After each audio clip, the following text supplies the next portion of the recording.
Bienvenidas a todos amigos a otro podcast de Sobre la Hora Podcast. Feliz año 2021. He estado un poco ausente por un tema de salud, ¿verdad? Tuvieron que operarme las cordales y eso duele muchísimo. Y aparte toda la zozobra del final del 2020 entre licor y recuerdos, ¿verdad?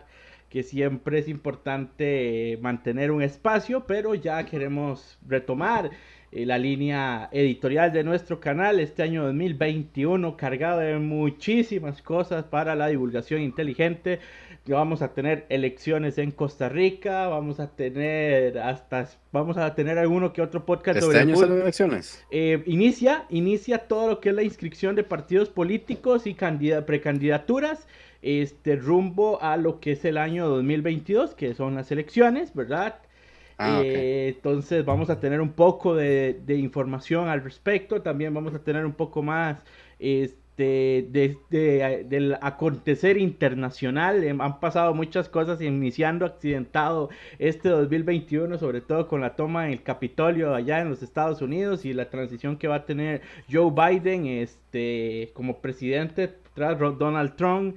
Y vamos a ver qué más nos trae este 2021, que probablemente tiene muchas sorpresas. Pero a mí no me gusta olvidar de dónde vengo y hacia dónde voy. Y hoy me traje a los amigos del Santum Santorum, a Darguachi y a Spider John, alias Elendil, alias Manco, alias Jonathan, alias muchas otras cosas.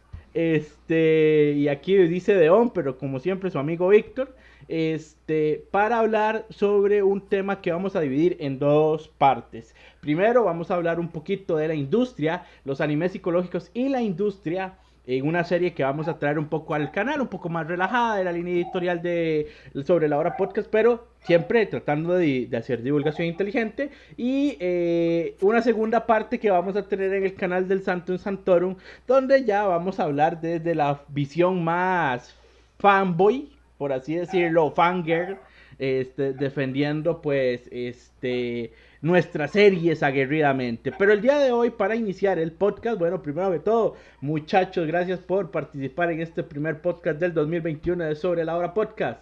Spider John, Darwachi, bienvenidos. Hola a todos.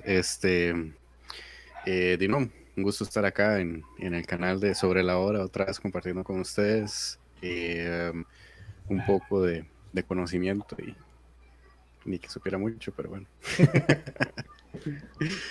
Pero, pero no, aquí estamos, felices de estar con todos ustedes. Sí, como mi compañero Spider lo dijo, un placer estar aquí nuevamente en Ahora Podcast para hablar un poco de temas que quizás se salen un poco del estereotipo de siempre y un tema bastante importante que es la psicología y cómo los medios la transmiten de varias formas, ¿verdad? En este caso, en la industria anime. Nos tomaría muchos días y programas poder hablar sobre los orígenes del anime o el manga como forma de expresión artística. Hay muchos canales aquí en YouTube de muchos expertos que, bueno, todas las temporadas pasan explicando y dando signosis. Van a encontrar un montón de reviews. En el video anterior del Santum vacilábamos que si vos querés saber un anime, pones en YouTube AMV, que es un video con música, y vas a encontrar muchas recomendaciones. Eh, Ahora bien, todo tipo de historia, tanto los cómics de Marvel Comics, DC Comics, novelas, podríamos hablar también Jorge Luis Borges, Gustavo Adolfo Bécquer, este hay un montón de autores como Guy de Maupassant, Edgar Allan Poe, Howard Phillips Lovecraft. Todos tienen algo en común, que quieren contar una historia. Y el anime viene justamente a hacer lo mismo, solamente que de una forma más gráfica. Que es el anime o la animación japonesa es una adaptación de los cómics, los mangas, como se conoce en Japón, a lo que es la televisión. Y bueno, desafortunadamente para muchas personas se ve como dibujitos chinos. Aquí no vamos a tratar de de adoctrinar a nadie ni nada, pero, o sea, también tenemos que entender que entre Japón, China y Corea hay ciertas divisiones y cierta rivalidad política, socioeconómica, que data inclusive desde el inicio, desde antes de la Primera Guerra Mundial, y que justamente, pues, al tratar de reducir el cómic japonés a algo chino, pues para ellos resulta muy ofensivo y viceversa. De hecho, China está tratando de entrar a este mundo de los cómics y Corea también, y lo hacen, los llaman de diferentes maneras. En el caso de Corea, si alguno de ustedes me puede decir el nombre de los comic books y de los cómics de internet, pero, o sea, ellos tienen un nombre específico. En China se llama Donghua, así se llama, que al final la traducción es animación. Ok, entrando en materia, muchachos, ¿qué han visto de animes psicológicos? Spider-John, ¿qué has visto? Que te lleve la mente, alguna historia que te haya cautivado. ¿Y por qué?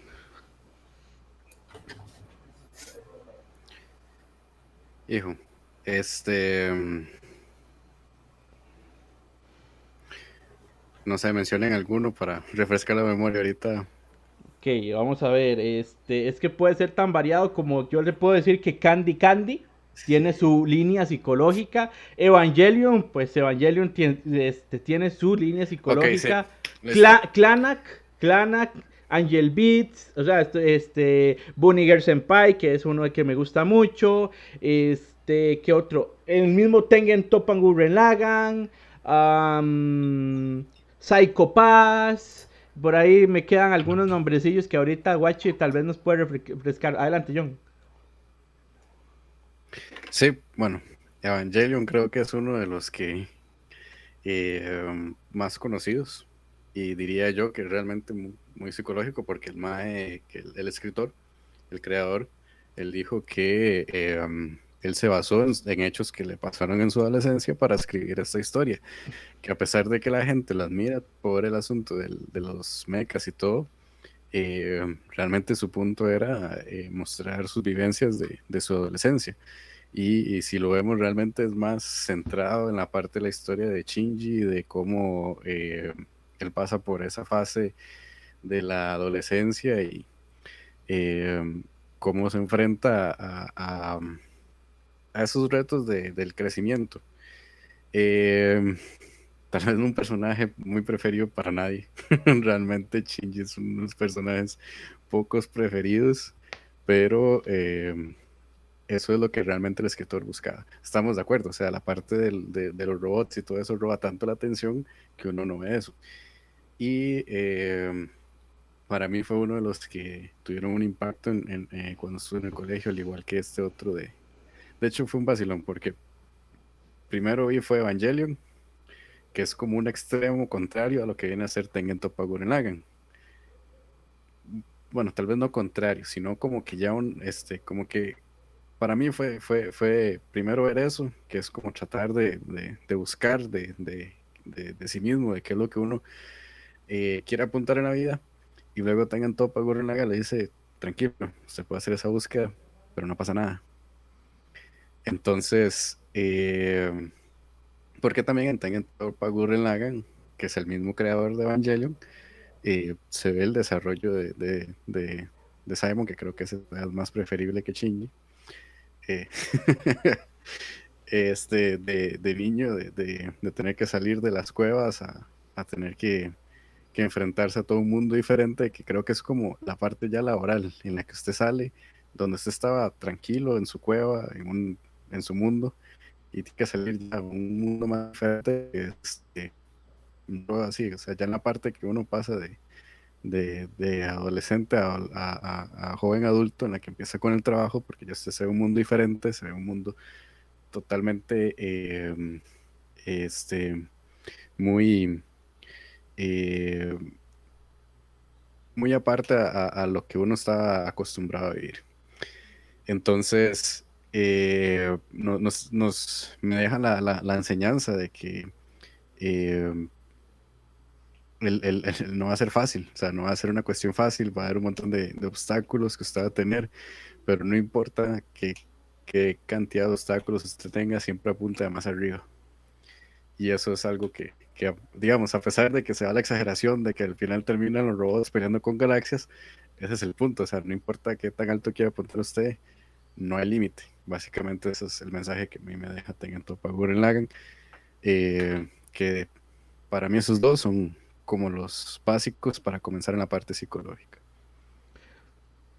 Una alegoría de la caverna. La alegoría de la caverna es una famosa parábola de Platón, ¿verdad? Donde estamos encerrados en una caverna, estamos atados en una pared oscura y nos están mostrando imágenes y eso es lo que creemos. Y ahora Jonathan ya habla justamente de ese despertar, que es cuando salimos de la caverna, abrimos los ojos y vemos que la realidad es totalmente diferente probablemente a lo que nosotros nos enseñaron o nos mostraron que iba a ser.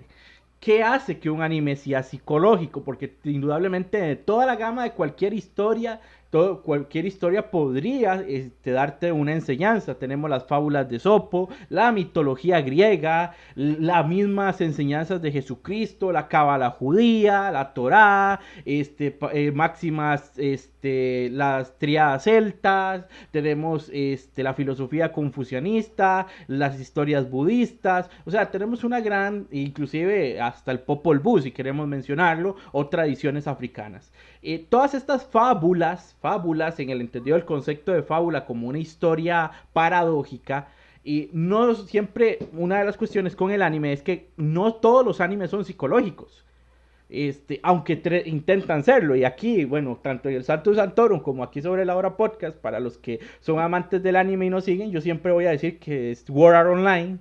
Es un anime que intenta ser psicológico y cae en lo comercial. Inclusive, ahora que yo te he señalado a Evangelion para darle la palabra a Guachi, o sea, en Evangelion, cuando termina la serie, termina en el episodio 26, llamado La Bestia que Gritó, desde el final del mundo, es una introspección de Hideaki Anno, el autor, hacia el mismo, hacia descubrir qué es lo que lo hace a él ser humano. Y esta escena que se vuelve meme para los fans de todo el mundo aplaudiéndole a Shinji, para Hideaki Anno significa una liberación de lo que era él, todas las penurias que él vivió en una fuerte depresión y de decir, mira, esto es la vida y así la enfrentamos. Pero el fan, obviamente apasionado por las peleas, el lenguaje bastante cabalístico y las referencias a la religión cristiana, judeo-cristiana, para las personas japonesas que no son tan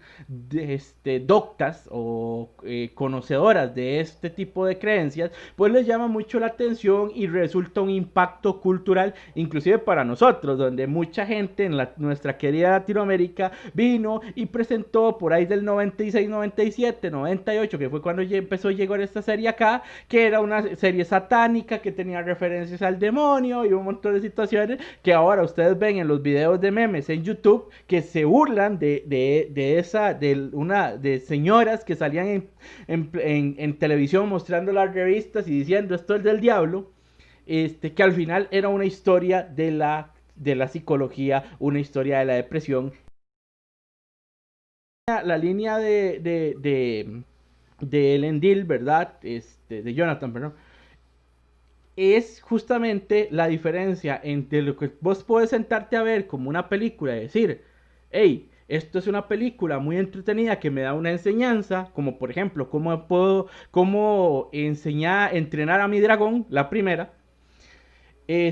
O puede ser nada, una cuestión que te mueve muchísimo, como un anime que recomiendo inclusive a personas que no les gusta el anime ni les gusta la cultura japonesa, como Angel Beats, que te mueve, o sea, te mueve la psicología y te hace pensar sobre la existencia, sobre la vida, sobre lo que es ser una persona. ¿Qué piensas, Darwachi, al respecto? Sí, normalmente por los animes que son psicológicos, esperamos, bueno, dentro de la cultura pensamos que los animes son como Dragon Ball, una pelea tras pelea, juegos artificiales, sangre, muerte y todo eso. Hay que aceptar que normalmente no todos los animes van enfocados a eso, ¿verdad? Entonces, cuando hablamos de psicología, no solo nos referimos a animes que tengan que dar un mensaje muy profundo y tengas que analizarlo.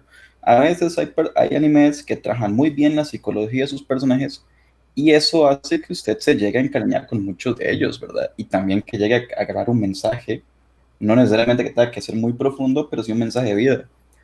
Eh, uno, muy, uno que salió recientemente, bueno, relativamente reciente, que se llama Erase.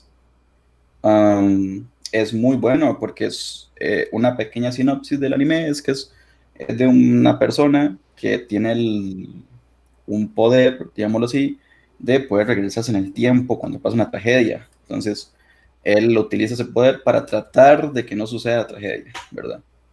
Entonces es muy interesante cómo él se plantea las cosas, él se pone a ver realmente si es necesario hacer todo eso, esos golpes psicológicos que mueven al personaje. Uno de mis animes favoritos, Tokyo Ghoul. Tokyo Ghoul es uno que amo con todo mi corazón y es de los animes que más me ha marcado, ¿verdad?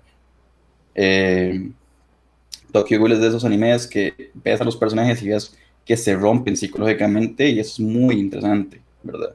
Ver la psicología de los personajes muchas veces hace que nosotros mismos llegamos a encariñarnos, ¿verdad? Eh, Creo yo que la industria como tal es bastante, hace una crítica, ¿verdad? A veces a muchos, tanto japoneses como a nosotros mismos, y ve ese tipo de animes que tienen personajes complejos o personajes que no siempre son los héroes que vemos en las fábulas, ¿verdad? De que son moralmente correctos y que pueden hacer cualquier cosa y cualquier situación que suceda en la vida de ellos nunca los va a quebrar. Ver personajes humanos que realmente se quiebran, lloran, se entristecen, creo que es súper importante porque nos marca. Para, en mi vida he tenido dos animes que me marcaron completamente. Y uno de ellos fue Tokyo Ghoul, el otro fue el de, el de Bonnie Girl, que será más adelante, pero son animes que sonará raro, porque muchas personas creen que es solo dibujitos y todo eso. Pero el hecho de que te marque no significa que sea malo. O sea, que usted siente que un anime le dio un mensaje, o que o que usted se sintió como uno de los personajes, no es malo. Es que simplemente es un buen personaje y usted se sintió una conexión con él, ¿verdad? Por eso creo que los animes de psicología son tan importantes. Yo recomendaría eh, los que son el de Bonnie Girl, el de Erase, eh, Tokyo Ghoul, Angel Beats. Angel Beats es un anime que lo mueve completamente, es muy, muy emotivo. Entonces, esa es como mi opinión sobre la industria de la Eh, psicología en anime. el, el, el, el, el- el- bueno, vamos a ver, la sociedad japonesa tiene varias complejidades diferentes a nuestra sociedad latinoamericana. Recordemos que después de la Segunda Guerra Mundial, Japón queda sumamente golpeado, la legitimidad del emperador queda por los suelos, la cultura japonesa queda en un tema de dependencia total del mundo y Estados Unidos aprovecha mucho esa coyuntura para generarlo y hacerlo su aliado estratégico. Posteriormente hay un crecimiento económico muy considerable con la ayuda de los Estados Unidos. Que Japón comienza a ser líder en tecnologías, ¿verdad? Y las marcas japonesas se convierte en algo sumamente conocido y reconocido a nivel mundial. La industria de los videojuegos y la animación tienen justamente entrada a nuestro charco, por así decirlo, justamente a partir de ese boom que lo japonés se vuelve exótico ante lo que conocemos como realidad, pero estos animes psicológicos muchas veces vienen a una crítica a la sociedad japonesa, como puede ser el tema del exceso de trabajo, la soledad, el bullying, los suicidios. En Japón tiene una alta tasa de suicidios, ¿verdad? Hay una presión muy fuerte por ser parte de ahí viene también el fenómeno famoso de las waifus y inclusive las VTubers, o sea, cómo las personas se sienten tan solas que canalizan esa soledad en muñecos, en figuras, o se retraen tanto y se transforman en este fenómeno de los famosos hikikomoris, que son unas personas que les gusta mucho la industria de la animación, los videojuegos y todo, pero que no salen de sus casas, ¿verdad? Porque no quieren relacionarse con el mundo, sienten que su mundo es ahí, en los videojuegos, y que las familias, con tal de no reconocer el problema por su definición del honor, que es muy importante para las sociedades orientales, en el honor familiar, de la decepción, o sea, por eso los japoneses tienen mucho lo que es, mucha estima del honor, la honestidad, el respeto, o sea, el honor de la familia les hace aceptar este tipo de situaciones y no resolverlas sustantivamente, sino como tapar el problema. Y muchas de las personas que pasan depresiones en Japón son muchos mangakas. De hecho, la industria del manga, me recuerdo un anime que no es necesariamente psicológico, pero que hace una crítica extraordinaria a la industria del manga en Japón, es Bakuman. Cómo se ve la historia, de cómo se desarrolla, o cómo le rechazan muchas veces sus trabajos, porque los trabajos no son lo más adecuado, no van para el target de público que necesitan, o cuando más bien una historia está bien hecha y más bien la gente les dice, necesitamos seguir tirando números porque necesitamos vender. ¿Y qué efectos trae entre una persona que de repente yo ya dijo, no, pero es que ya mi historia está terminada? No, pero es que a mí no me importa, su historia es muy buena y vende, necesito que me dé más historias, más historias, más historias. Y como nosotros, los fans, muchas veces atacamos al mangaka, al autor, diciendo es que no sabe llevar su historia, es que no supo desarrollar sus personajes o los arruinó en cierto punto, pero no entendemos que de repente ya la historia tenía que terminar de una forma y lo presionaron a hacer otra. A mí personalmente, cuando yo hablo de más de animes psicológicos y la industria, a mí me gusta hablar de historias, ¿verdad? Y justamente la simplicidad de un anime psicológico o de cualquier historia radica en la identificación que yo como lector o como seguidor tengo con los personajes. Bunny Girl Senpai, y bueno, también está la serie de Monogatari, pero Bunny Girl Senpai que mencionaba Wachi, es una serie que yo acabo recientemente de ver. Y me identifico porque son de esas series que, vamos a ver, que hay elementos escondidos como es los conceptos de física cuántica, como son los traumas psicológicos de las personas, las ansiedades que uno vive no solo en la adolescencia, sino también en la vida adulta. Y Jonathan lo señalaba muy claro, uno cuando sale del colegio o sale de la universidad, usted no sabe, la gente le dice es que no has vivido y usted dice, ¿qué le pasa a este tipo diciéndome no he vivido nada? Y cuando estás enfrentándote a trabajos, a juntas directivas, defendiendo lo que sabes, cuando te despiden de los trabajos y te tienes que ir con una caja o sea, con tus cosas porque no serviste, porque eso es lo que te dice tu jefe, que no servías para ese trabajo, por eso te despiden, o muchas situaciones cuando eres padre de familia, cuando te sufres un accidente, cuando tienes hijos, esas situaciones no son parte de o sea, no están escritas en un casero, en un CD o en DVD, en una llave maya o están en la nube que uno puede conectarse y asimilarlas.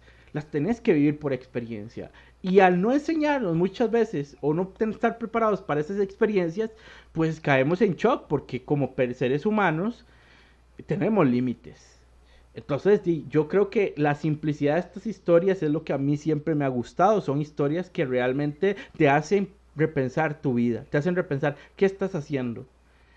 Y mucha gente, desgraciadamente en el fan, y esto va unido a una conversación que hemos tenido, ya les doy la palabra, es unido a lo que es fanáticos, el fanatismo, los fans y el fanatismo.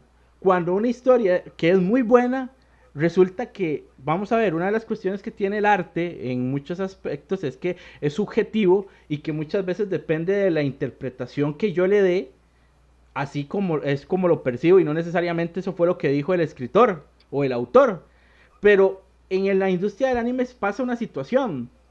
Si no se da lo que quiere el fan, hay que dárselo. Y más de una vez muchas historias han tenido que adaptarse a algo que no era lo que quería el autor decir por tema de marketing. Entonces, ¿cómo entra uno en la industria? O inclusive, ¿por qué hay series que a nosotros en Latinoamérica o en Estados Unidos les ha gustado mucho, como Cowboy Bebop, que si bien fue una serie hecha para vender muñecos de Bandai, creo, de muñecos espaciales, es una serie con una psicología tremenda, madura y adulta. Aquí fue muy gustada, pero en Japón no. En Japón fue un fracaso. Y bueno, nosotros en este canal y en el Santo Santorum tenemos la hipótesis de que el problema es que Japón es demasiado hermético con sus cosas, con sus temas culturales. No les gusta la apropiación cultural, ¿verdad? Que es muy, que es un tema antropológico muy jodido, ¿verdad? Que en otro momento vamos a analizar con más detenimiento, pero que se podría entender por el nacionalismo de ellos que no quieran que su arte o su cultura sea mancillada, poniéndolo entre comillas esta palabra, con cuestiones que no es lo que ellos creen o lo que ellos piensan. Pero indudablemente estamos en una época de globalización y es triste que, por ejemplo, hay historias aquí que a nosotros nos gusta mucho, como por ejemplo Saint Seiya de los Canvas. No es psicológico, no es nada, pero es un anime que a mucha gente aquí le gustó por su animación, por su trama, y como en Japón no fue muy recibida, no se le siguió dando. O mangas, por ejemplo, Dororo. Dororo es una serie con una fuerte psicología. Este, en algún momento, por ejemplo, habían series, bueno, es que de Tengen Toppan, Gurren Lagann y la evolución de Simon y Kamina, o sea, inclusive es una alegoría a los problemas que vemos en la vida, ¿verdad? Rodeada de batallas cósmicas exageradas, hiperbólicas, ¿verdad? Que lo que son es una alegoría a lo que nosotros vivimos en un día a día cuando nos hacemos una tormenta en un vaso de agua. Spider-John, ¿qué piensas al respecto? Sí, sí, no, o sea, realmente hay muchos temas que se pueden tocar en cada uno de los animes que nos pueden dejar una enseñanza, pero volviendo al tema de la industria, el impacto que ha tenido a nivel mundial, porque realmente así ha sido, del anime y del manga ha sido, eh, ¿cómo se puede decir? Un tanto extraño, porque digamos, está bien, sí, cierto es que los japoneses lo hacen para ellos mismos. Se filtra en América porque yo viví esa parte, viví la parte en la que para poderlo ver el anime y leer manga, usted tenía que saber inglés, porque no habían traductores a español. Y así fue como uno aprendió de hecho inglés, leyendo manga y viendo animes que tenían subtítulos en inglés porque no había de otra y no había forma de conseguirlo en español. Entonces, más bien había que agradecer que estuviera traducido a inglés. Ya después con el tiempo, poco a poco fueron apareciendo algunos animes que fueron doblados. Bueno, Dragon Ball es uno de los que es súper conocido, pero dejando ese de lado porque realmente creo que se no cuenta dentro de, o sea, sí cuenta porque tuvo su impacto, porque fue lo que lo inició, pero eh, no fue tan difícil de conseguir como otros. Entonces, realmente ha sido extraño porque esa industria ha tenido aquí bastante pegue, pero no ha querido explotar esa parte de salirse fuera de Japón. Entonces, de hecho, me baso en una noticia reciente que sucedió esta semana, que seguimos viendo, a pesar de que todavía sigue, o sea, ya el mundo se está globalizando cada vez más y este, o sea, es un mercado que cualquier persona, si allá afuera se les está vendiendo. Un ejemplo es Kimetsu no Yaiba. El anime, el manga en Estados Unidos se vendió mucho mejor que los cómics, en una forma en que ellos no pensaron en que eso iba a suceder. Fue una, o sea, no estoy hablando de miles, estoy casi que seguro que ya llegó a los millones de ventas. Y aún así están bastante relegados a querer meterse dentro del mercado americano. Posiblemente es algo complicado, sí, es algo complicado, pero que no vayan a tener ganancias, pues no, sí van a tener ganancias. Eh, y luego, recientemente, Sueisha, que es la encargada de publicar varios mangas populares, como el de Dragon Ball, el de One Piece, recientemente en Twitter. Bueno, ya anteriormente estaban trabajando en una regla de antipiratería de que cualquier sitio que divulgara mangas sin permiso de ellos sería desactivado, y hasta cualquier persona que se sepa que descargó mangas de forma ilegal puede enfrentarse a un juicio. a una demanda de parte de ellos. Entonces, alejan a los fans. O sea, realmente deberían utilizar eso como una publicidad gratuita, que estén pirateando sus cosas para tratar de vender las originales, porque el hecho de que las pirateen no quiere decir que yo no voy a comprar el producto original. Mentiras. El hecho de que yo lo lea pirata más bien me da más ganas de obtener el original.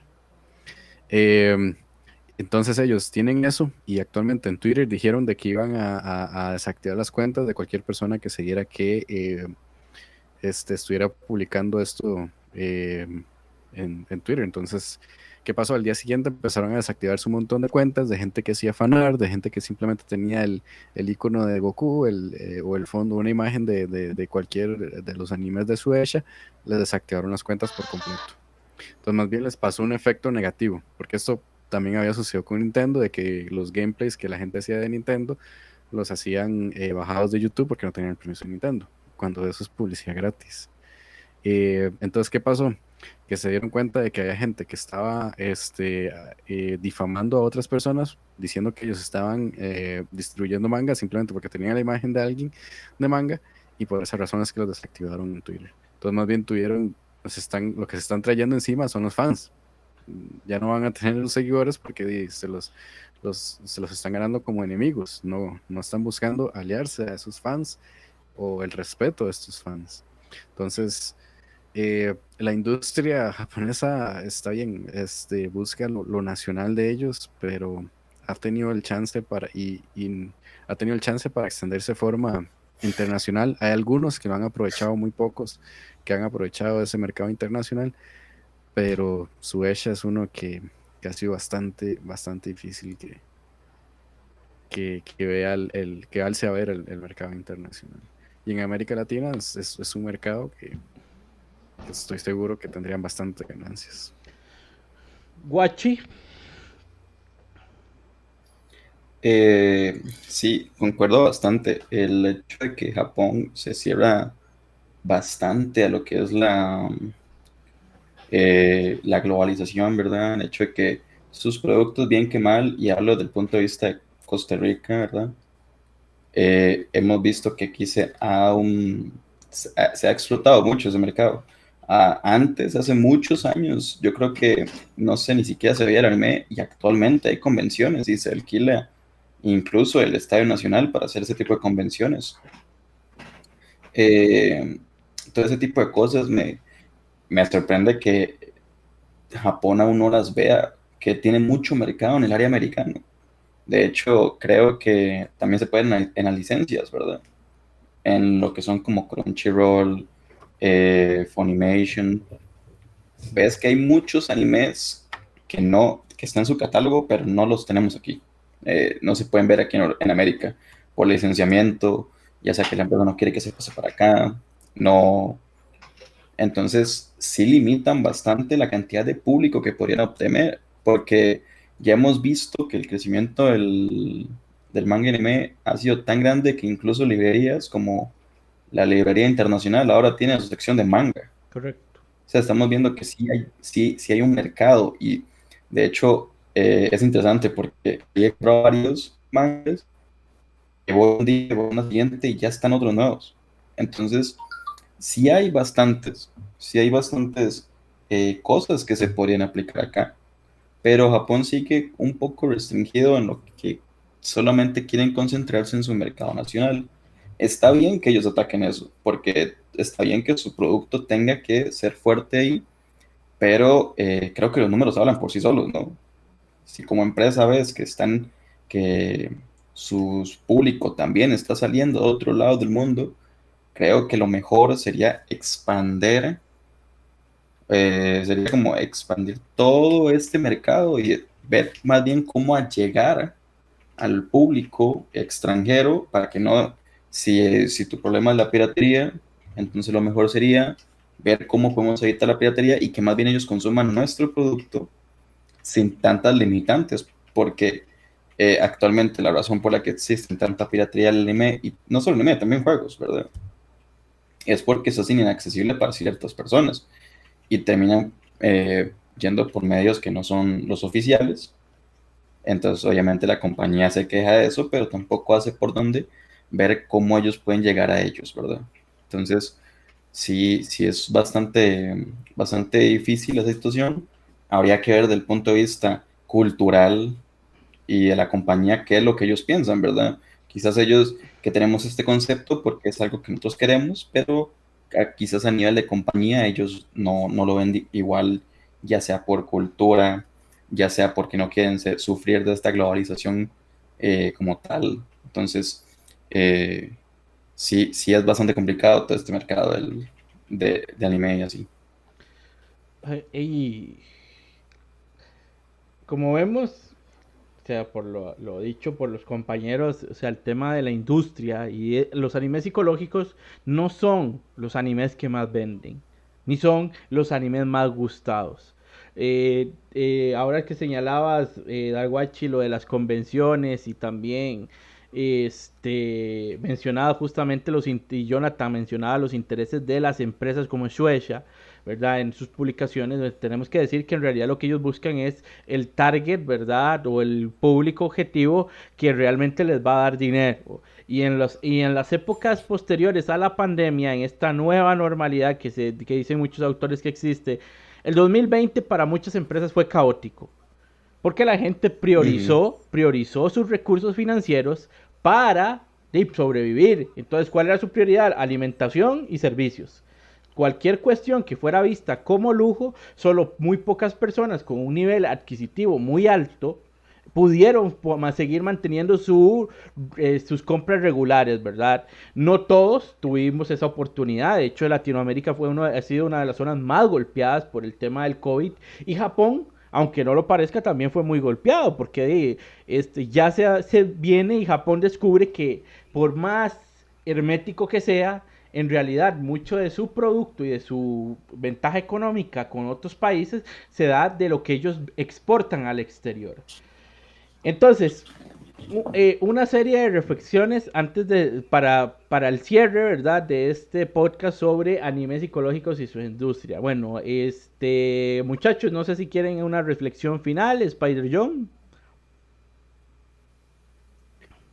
Em, yo lo que diría, este,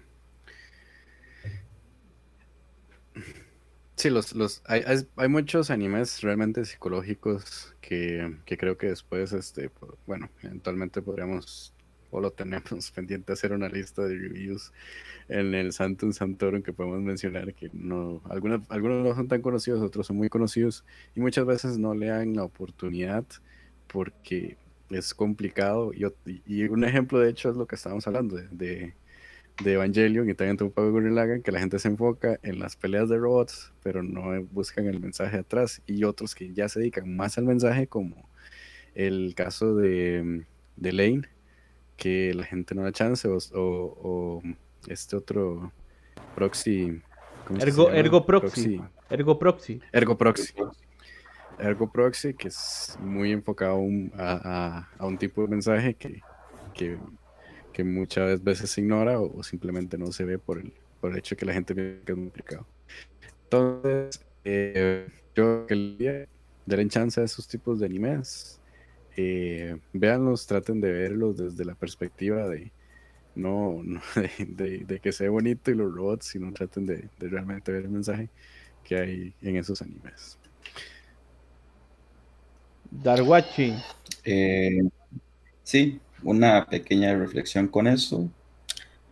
Sí, los animes psicológicos, ¿verdad? Que normalmente atacan la psicología, o bien que tratan muy bien la psicología de sus personajes, no son muchos que lo logran, pocos lo logran y realmente no son tan conocidos porque no les queremos dar como esa oportunidad porque no son lo que normalmente vemos. Peleas, robots, explosiones, cosas fantasiosas al 100%, ¿verdad? Pero denle esa oportunidad. Creo que a veces ver un anime de donde sus personajes son humanos, que realmente son humanos, que se quiebran, personas que realmente tienen sentimientos, es muy importante porque a veces no, el mensaje no tiene que ser directo, el mensaje no tiene que ser, tienes que vivir de esta forma, sino más bien que el mensaje puede ser un consejo que te den para la vida posterior, ¿verdad? Ya sea cuando estás en un momento de depresión, cuando estás en un momento de alegría, algo bueno te sucedió, algo malo. Incluso estos animes dan esos tipos de mensajes y son muy interesantes analizarlos. Entonces, cuando quieran ver un anime, eh, con, también es bueno y creo que está bien darle una pequeña ojeada a los personajes, ver, realmente uno actuaría así, debería actuar así uno, cómo podría hacerlo. Y así van a ver que va a ser mucho más eh, divertido lo que es ver anime. Gracias muchachos. Bueno, aquí voy a hacer un pequeño cierre y te daríamos por finalizado este pequeño programa.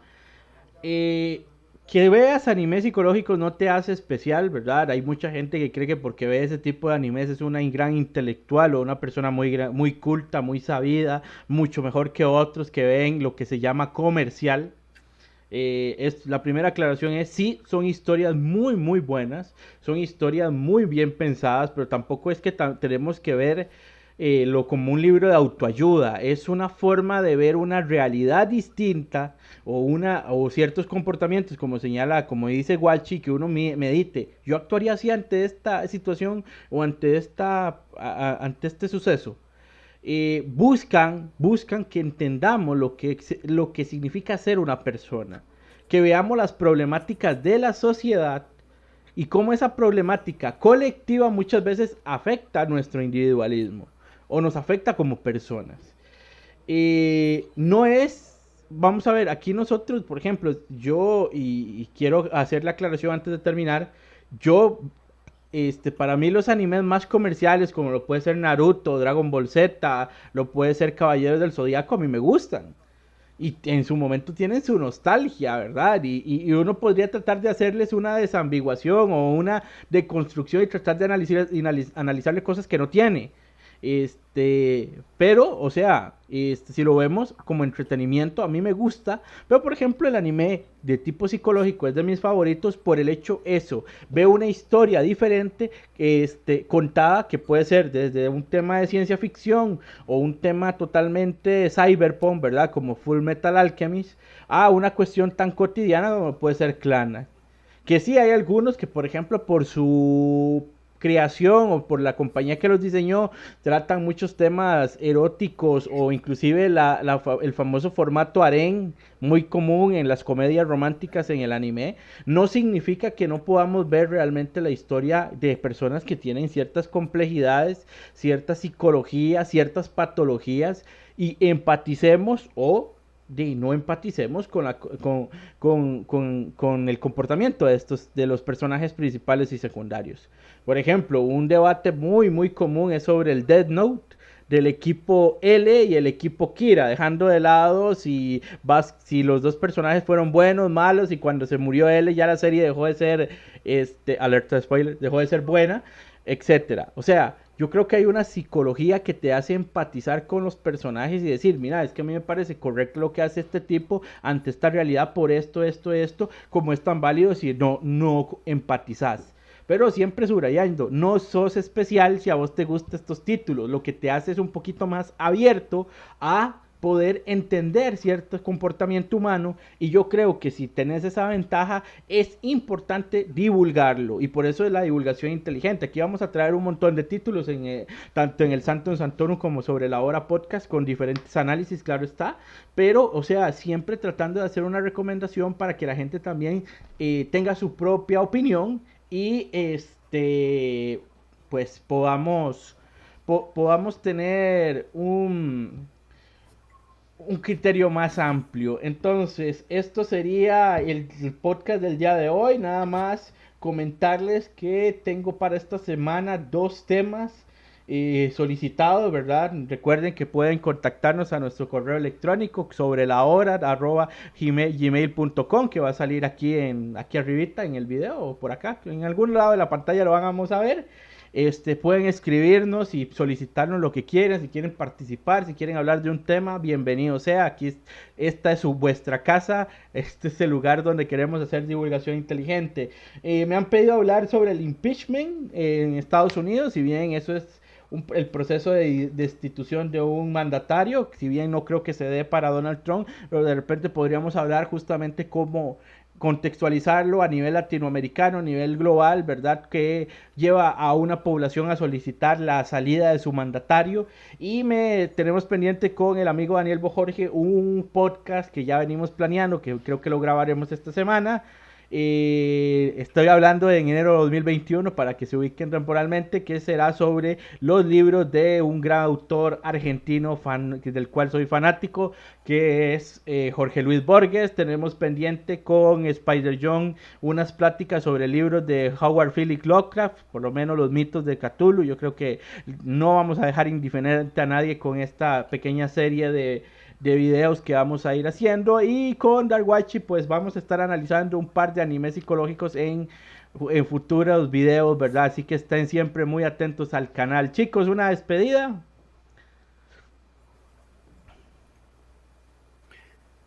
Esto, ¿no? Esperamos que les haya gustado el contenido de hoy. Y no, recuerden suscribirse al canal si les gustó el video, de seguirlo y darle clic a la campana para que cada vez que reciban, cada vez que Deon suba videos nuevos, pues estén atentos a estos nuevos contenidos, que es bastante interesante. Exactamente, muchas gracias por la invitación. La verdad es siempre un placer estar participando en estos videos.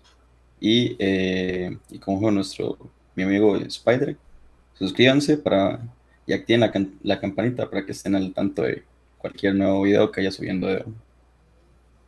Muchísimas gracias, muchachos. Esto ha sido el podcast del día de hoy, Animes Psicológicos y su Industria. Recuerden, Sobre la Hora Podcast, divulgación inteligente, porque la verdad os hará libres. Hasta la próxima.